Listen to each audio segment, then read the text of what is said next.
Lapte, beau de 20. Foarte bun, tare bine mers. Cu biscuit. Cu tarancă. Tare bine. Nu ascult, Antonio. Antonio!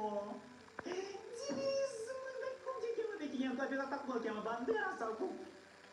Antonio, întreabă-l pe moșu cu ce-a venit la noi. Eu mă întreabă, mă, cu ce-am venit. Că poate îți răspund. Cu Crăciun, dar cu ce ai venit? Cu ce-am venit, am venit cu și vine fiecare moș Crăciunul, cu filigar. Vrei să subuvea?